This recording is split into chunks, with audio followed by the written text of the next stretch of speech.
Welcome back, YouTubers and people of the world. How did you enjoy that commercial break? You liked it, huh? Well, I enjoy 5Ds, well, the Japanese version. And welcome back to the tutorial. Here we have, let's get back on the road. The next place we have is Boltac's Trading Post. Like I said in the earlier video, Boltac has who will enter, as in, it's one person at a time. Hurray here will be my example, like in the last one. Here you have let's see, 6 different options. Buy, sell, uncurse, identify, pool gold, and leave. These are all simple. You start off with buy, and then you have a choice between whatever he's got. You have a choice. Buying from weapons will buy your stuff you use to fight with. Buying the armor is the stuff you use to defend yourself with. Buying shields is the same for armor. They'll drop your AC class. Helmets, armor, shield, and gauntlet, helmet, armor, shield, helmet, gauntlets. All 4 of these right here are all basically, things to drop your AC class. Let me zoom in here. See? These numbers right here are your character's AC class. That's the number that determines whether your characters will get hit or not. Miscellaneous items are basically rare items that help you in your quest that are not, like the Orb of Lily Gamelin, which will find in the first level. Okay? Then you've got scrolls, which are basically what they are, scrolls of magic. They have the scroll, like for example, if Hurray here were to walk in, you have several different scrolls, but the thing is, they cost the amount depending on the rarity. Now, newbies are probably wondering, what's the difference between the S and the P here? Well, the S here stands for scroll. See? Scroll. While the P stands for potion, the potions, like Potion of Dios and Potion of Latymophis.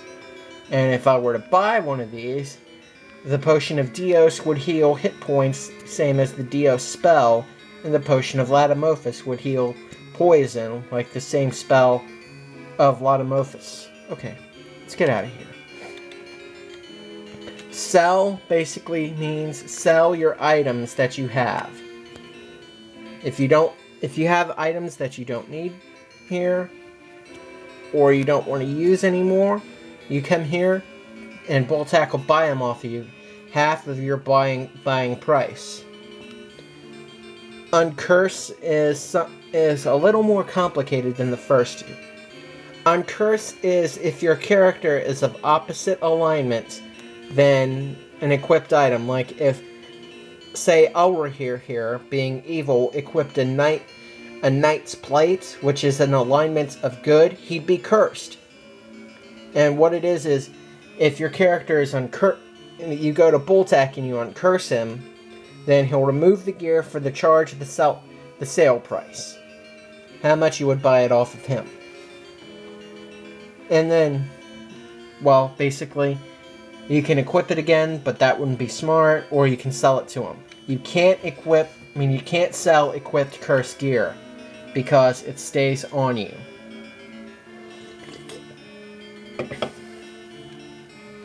Identify is the next thing you've got. Identify means that if you have a question mark item, like question mark mace, question mark flail, or whatever, you can go to Boltac if you don't have a wizard, which I do, and you can go to identify, and he will attempt to identify the item. All of Boltac's identifications are 100% clear. So if you don't have a wizard, or if somehow your wizard is dead or something, then you can run to him after you go to the Temple of Cant. And basically, pool gold is basically pool gold. Basically saying that that character, like in the last part, like in the Adventures Inn, will take all the team's gold and suck it up if they don't have enough money to buy something they want. And leave is leave, of course. Okay, we've covered Gilgamesh's Tavern, the Adventurers Inn, and Boltac. Time to head to the Temple of Cant. Now, the Temple of Cant, it's a place where it's a pun on the word can't, as in your characters can't do anything.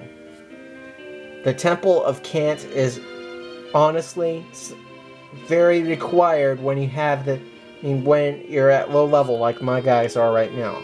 But let's say, I'm going to pick on Rolarth this time. Rolarth, let's say he's dead. He's my cleric. If he is dead, he will come to here, and you will have to pay an amount of gold times his level. Like if he were level 3 and they charged 150 gold to bring him back to life, you would have to pay 450 gold to revive him. The same goes for poison, paralysis, and, stuff like that. Paralysis is, I don't know, I'm guesstimating here again, 200 gold per level. Now, here's a problem, and with all life spells, they tend to fail. It doesn't matter where you get them from. If your character has become ashes, or basically turned into a jar, been put into a jar, you pay double what you would pay if they were killed. And they will try to revive that character. And then if that doesn't work, then the character will become lost forever, and you'll have to start from scratch. Okay. Now, we're on the edge of town. Let's do it.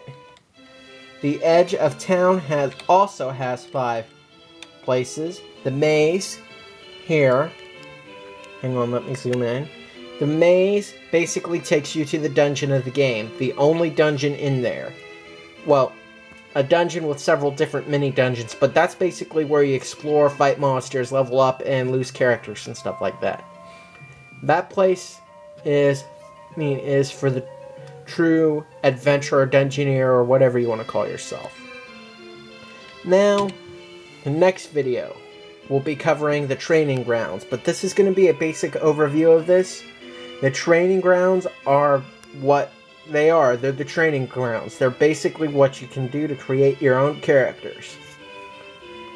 Restarting an out party basically means if you have a party that is out in the maze and you've saved the game, you can restart their group and have fun with whatever you were going to do when you last saved. Leave game basically means leave the game and go to and get ready to turn it off. And castle means go back to the castle. Now, on the next video, we will be covering the training grounds into more detail. And don't think I'm a teacher because I don't expect any homework or tests out of you. This is the 5 Destroyer, and we will be back.